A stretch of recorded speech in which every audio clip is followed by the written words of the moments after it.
Chào buổi sáng tất cả mọi người, mình là Khoai, chào mừng các bạn đến với kênh Khoai Lang Thang. Và hôm nay mình đang đi học làm bánh phở. Thì ra tiệm phở này là của cô này, mình chỉ vào đây mình học lớp nghề thôi. Bây giờ mình sẽ thử chén bánh phở của mình đây, đổ vô luôn hả cô? Đổ từ đổ hết luôn, rồi mình làm sao để dàn cái bột nó đấy, đúng rồi. Đừng nhẹ quá, đừng nặng. Thư thả. Vào trong tiếp. Mình đẩy cái bột ở trong tâm bánh ra. Ủa sao không có làm mình càng làm nó càng xấu rồi cô ơi. Sao? Mới đầu là nó như thế này. Đấy, được rồi, cho để cái bột này. Đừng có rụng tay của cô ơi. Xoay ống một chút. Cái đi dành bay này cô bảo đúng không? Đấy. Thế là ổn đấy. Cố lên. Đấy các bạn làm đường rồi đấy. Không nhưng mà cũng treo lên đường rồi này. Cũng treo lên đường nhưng mà nó sẽ khó hơn. Ôi hên quá không phải đền cái bánh.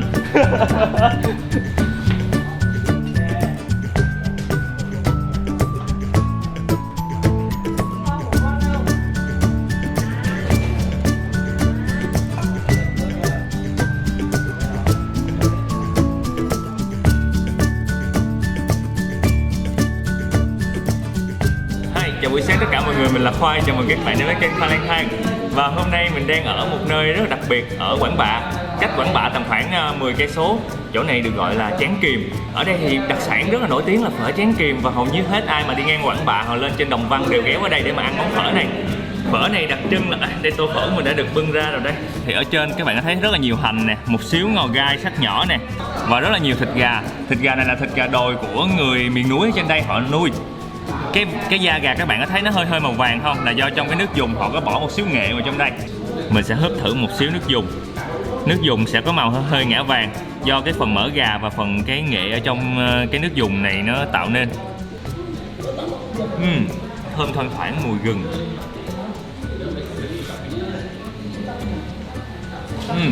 Nước dùng rất là ngọt thanh cái vị xương của gà và xương heo á. Cái nước phở này rất là đặc biệt. Họ không có dùng hồi hay là quế giống như là ở Hà Nội hay là ở miền Nam mình nấu phở, mà họ chỉ dùng gừng thôi. Dùng gừng nấu chung với lại nước dùng, với lại xương heo, xương gà và một xíu thảo quả để mà tạo cái độ ngọt. Thành ra cái nước phở ở đây nó sẽ có cái mùi vị khá là đặc biệt so với phở ở nơi khác. Mình sẽ ăn thử cái bánh phở ở đây. Bánh phở ở đây sắc khá là bự nha. Đây, bự chảng luôn á, da nó hơi mềm một xíu.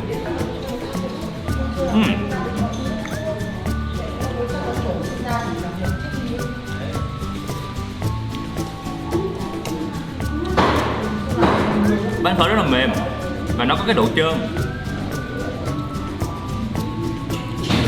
Khác hoàn toàn với bánh phở thông thường mình ăn. Vì bánh phở rất là mềm á, cho nên cái phở họ cắt cũng rất là dày bản. Nhưng mà ăn không có hề cái bị thô hay là bị cứng. Cái bánh phở ở đây sẽ được tráng tại chỗ luôn. Các bạn có thể thấy là phở này nó sẽ có màu hơi ngã màu hồng, là vì đây được làm bằng gạo bao thai đỏ. Gạo bao thai đỏ trộn với gạo bao thai trắng theo cái tỷ lệ đặc biệt của họ. Xong rồi họ sẽ kiểu như là có thêm một ít cái cơm nguội và bắt đầu xay nhuyễn ra, cán nhuyễn ra và bắt đầu dùng cái bột đó để mà tráng thành cái bánh tươi ngay tại chỗ luôn. Nước dùng cái mùi vị cũng khác. Và cái sợi bánh phở này ngoại trừ cái việc rất là mềm và mượt ra thì cái bản phở cũng rất là bự, gần giống như cái loại hủ tiếu mềm ở miền Nam mình vậy đó.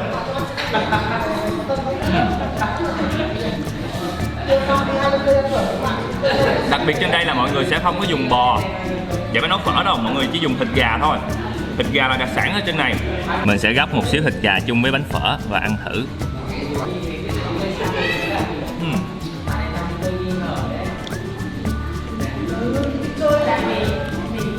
Thịt gà rất là chắc.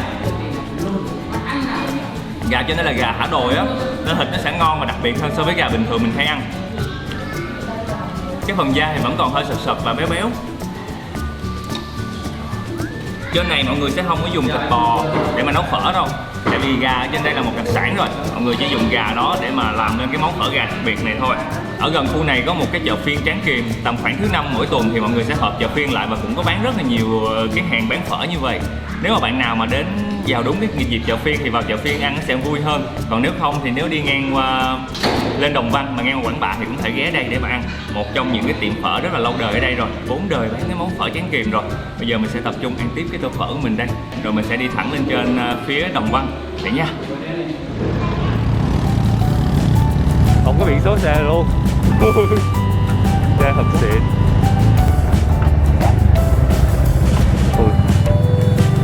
Giống một hòn đá nó mới rớt trên trời xuống nè.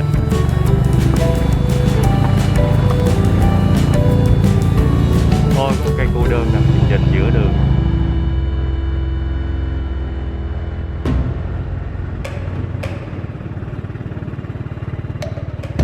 Đồng Văn, cực Bắc của Việt Nam. Nơi đây từng gánh chịu những cuộc tấn công từ Trung Quốc sang Việt Nam những năm 80. Nơi mà nước và đất là thứ tài nguyên xa xỉ.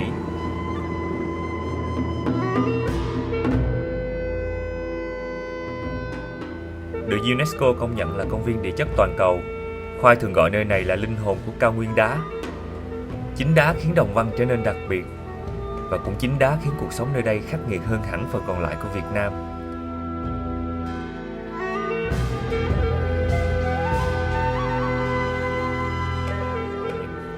Không có đất, người ta tìm từng nắm đất về đổ vào những hốc đá. Đôi khi chỉ đủ trồng vào đó một cây bắp hoặc một mớ cải mèo. Không có đất, không có nước, đồng nghĩa với không có lúa gạo. Vậy nên mèn mén làm từ bột bắp là thứ cơm nhà nghèo phổ biến. Những núi đá không đủ chỗ cho những tán rừng, thiếu củi đốt. Vậy nên cỏ voi khô, thân cây bắp khô, thậm chí lõi bắp là thứ củi duy nhất con người nơi đây tìm được. Dọc các sườn núi, nếu để ý kỹ, mọi người sẽ thấy những ụ thân bắp khô luôn được người dân chất ngăn nắp và giữ lại như một thứ củi đốt quý giá.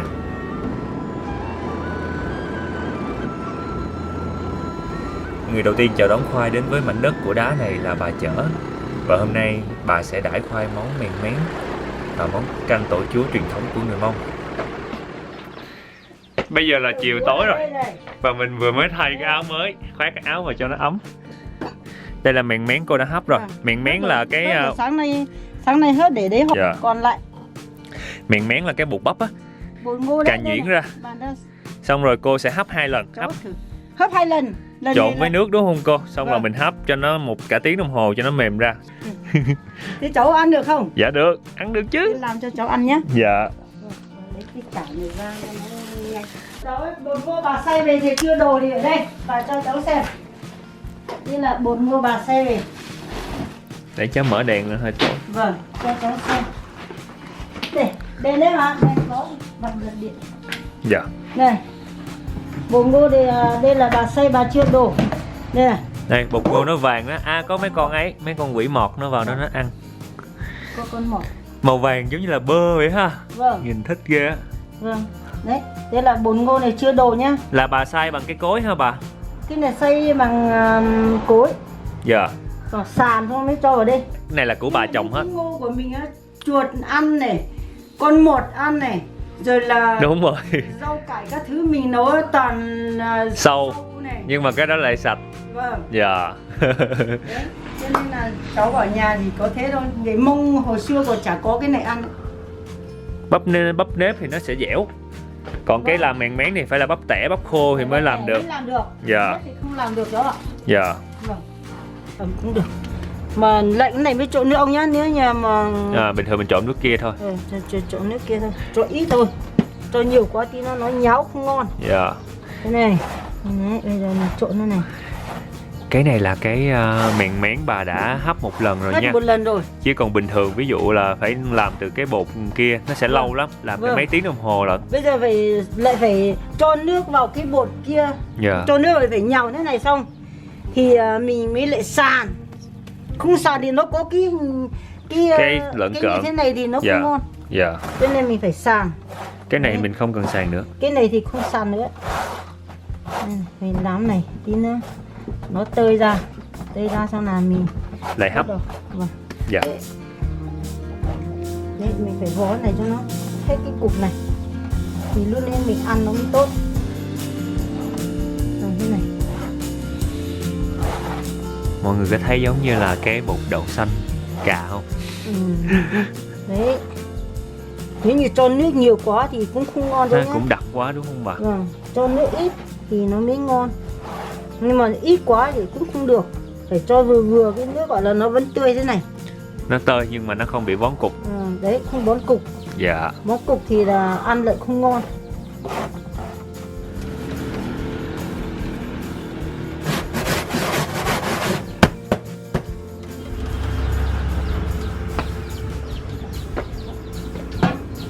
Cái chảy này ra đây. Trong đây mọi người thấy không? Bà treo bắp ngô khắp nơi. Ở dưới cũng bắp ngô. Ở trên gác này cũng là bắp ngô. Ngô hết mà. Dạ. Trên kia cũng một gác đầy. Tại vì ở đây Không chiêu hết. ở đây là núi đá không à. Vâng. Cho nên mọi người không có làm lúa được. Đa phần là trồng bắp thôi. Vâng. Thành ra là mèn mén là cái món ăn hầu như là rất phổ biến và Đây. là dùng để những lúc mà không có gạo trong nhà. Vâng. Bà cái gác này ít bé cho nên là bà phải chiêu hết đầy đây. Dạ. Ra kia. Đấy, rồi là Từ đằng sau, đằng trước nhà đều có hết. trên này bà cũng phải chiêu hết. Dạ. Đây. Dạ. Nên là chiêu hết ra đây. Bà không sợ nó hư à, nó móc hả? Không, cái chiêu này nó gió thổi nó không móc mà. Dạ. Đây. Gió thổi thì nó sẽ không móc. Vâng.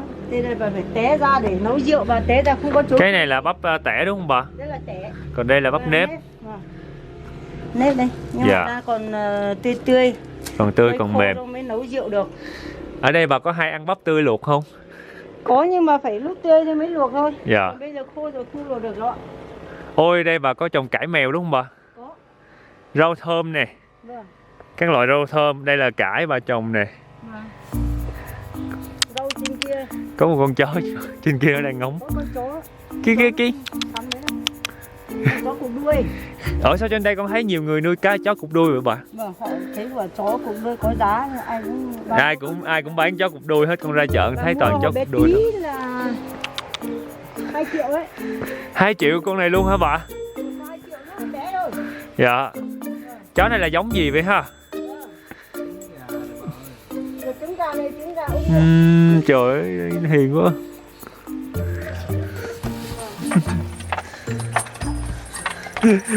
Đây chó này có tới 4 mắt luôn nè, 2 cái mắt màu trắng ở trên này.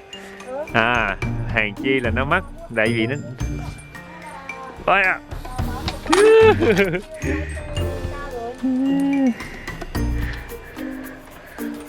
Nó không cắn mà. Dạ. Cái chó ấy. Cái khác là nó cắn luôn. Hiền quá à. Dạ. Bà sợ là khi mà đậy nắp á là nước nó sẽ động lại và một phần chín một phần sống, cho nên khi nấu thì thường mọi người sẽ mở nắp như vậy lên hết hơi rồi mới đậy nắp vào. Đây là cái xửng hấp rất là đặc biệt của bà nha. Ở dưới này là để nước nè. Vâng, Ở trên đây, ở dưới này là nước, xong rồi trên đây là cái xửng đây là để men mén để hấp. Bây giờ bắt đầu lên hôi rồi nè, lên hơi rồi nè. Dạ, rồi giờ đậy nắp lại. Nó có hơi là đậy nắp lại là được. Vậy nghĩ là được. Đây. Dạ. Ôi. Mình xào hả bà? Bây giờ cái miền mén đã chín rồi, bà bỏ vào góc. Vâng. Mình chưa mở nắp vội, mình cứ để đó luôn. Vâng, cứ để đấy. Cho nó có hơi. Để cho nó... Bà cho mỡ heo vào nè. Vâng. Mỡ heo nhưng mà mỡ đợi trên này là Lợn đen. Mỡ lợn đen. Vâng. Trên đây thì đặc sản là lợn đen rồi. Vâng. Thông thường á, mọi người ở đây họ chỉ ăn mèn mén thay cơm thôi. Vâng. Còn ở đây thì bà sẽ chế biến thêm một vài công đoạn này. Thế này thôi. Đấy, bà sẽ chế biến thêm một xíu cầu kỳ để cho nó ngon hơn và nó đặc biệt hơn. Vâng. Đấy, bỏ cái mèn mén mới hấp xong lúc nãy ra. Vâng. Xong rồi bỏ xào chung với lại mỡ heo này. Vâng. Ít thôi bà ơi. Hả? Nhiều quá không? Vâng. Được, ít thôi. Đấy, bà sẽ xào lên. Nhìn nó rất là giống bây giờ nó bông lên hả bà? Vâng. Và đập thêm trứng gà vào. Vâng. Gà này chắc là cũng của nhà mình luôn. Gà mình luôn. Gà mình nuôi. Vâng. Xong rồi bà sẽ trộn lên.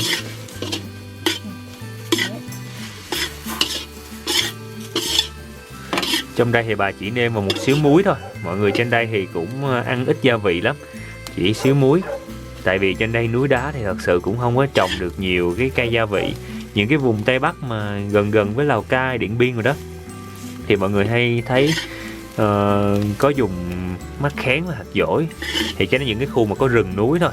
Còn trên đây núi đá thì chỉ trồng được bắp, trồng mấy cái cây kiểu như là cải mèo thôi, chứ làm gì có cây rừng để mà có mắc khén và hạt dổi.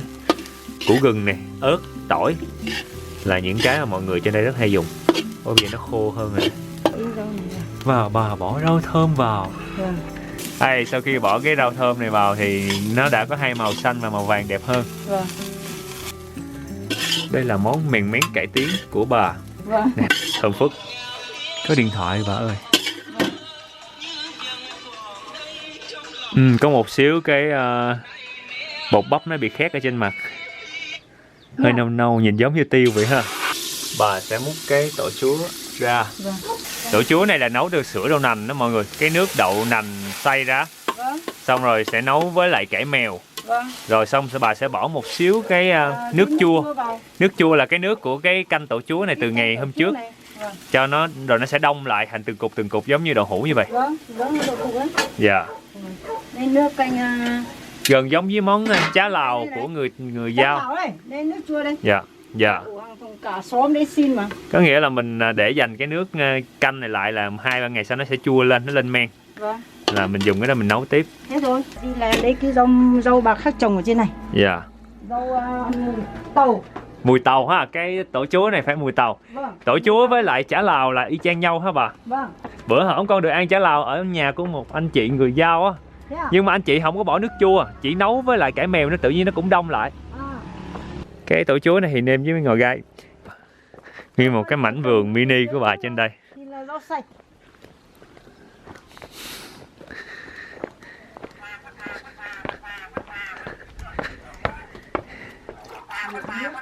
Nghe con chim nó bảo là khách vào, khách vào, khách vào.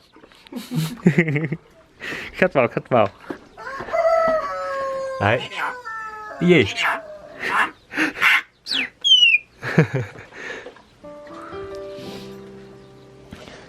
Chim rồi. Mua con chim 250. 250, 300 ngàn ở chợ Phiên. Bà mua ở Hà Giang lên. Dạ, ở Hà Giang. Mua ở Hà Giang lên. Dạ. Từ mấy năm đây rồi. Xong rồi bà bỏ một xíu ngò gai vào.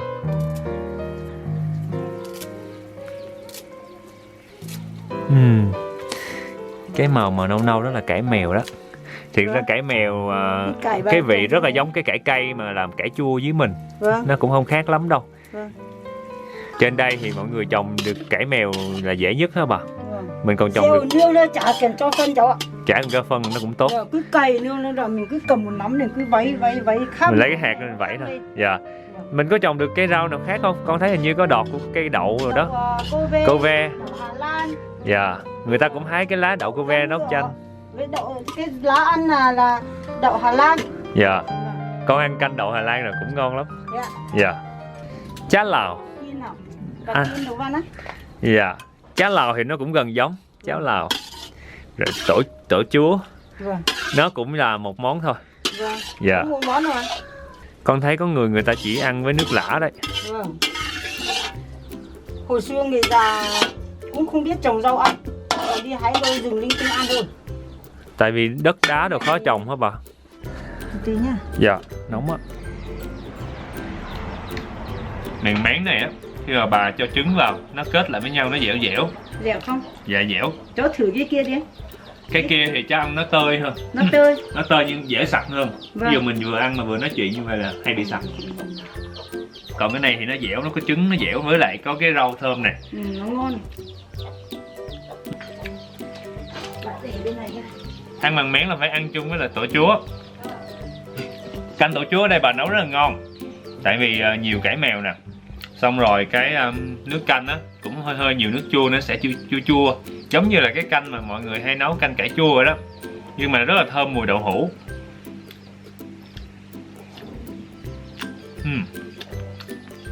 Canh tổ chúa là cái sữa đậu nành và đem nấu chung với cải mèo. Sau đó là mọi người sẽ bỏ vào một xíu cái nước chua Cái nước chua là cái nước của cái canh tổ chuối này để qua 1-2 ngày á, cho nó lên men, sữa đậu nành nó sẽ đông lại và nó sẽ bám thành từng viên giống như đậu hũ như vậy. Mèn mén thì nó sẽ rất khô, nên ăn với lại canh tổ chuối như vậy rất là dễ ăn. Tổ chuối bà lại bỏ cái lá ngò gai vào á, thơm. Đúng là kiểu liên tưởng đến cái kiểu mà canh cải chua của mình ở dưới miền Nam đồng bằng mình hay ăn. Dạ. Đấy nha. Dạ. Bà hay uống cái này. Nó có cái vị mùi hăng. Mùi hang là mùi của cái cây thuốc. Dạ. Bình thường thì con uống nó sẽ cái mùi ngọt hơn, mùi ngọt nó men nó đậm hơn. Bà Dạ. Bây giờ mình chuẩn bị chào tạm biệt Vâng, và chở đi về. Vâng. Mình bị đỏ mặt là vì uống rượu đây.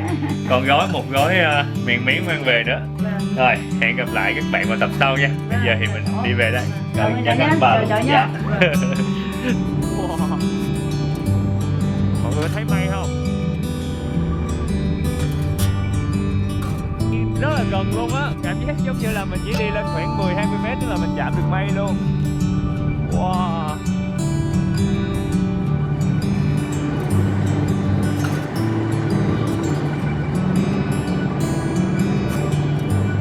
Đấy, đi thẳng là kia là sẽ thấy được mây gần hơn nữa.